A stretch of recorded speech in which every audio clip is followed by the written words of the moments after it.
adalah nyanyian yang terpendam.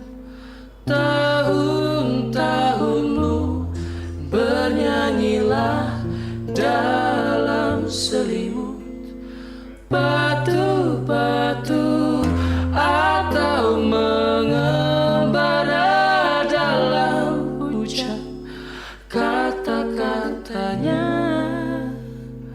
sebab langit yang turun adalah sahabat bumi yang menyiram kebun-kebun asuhannya.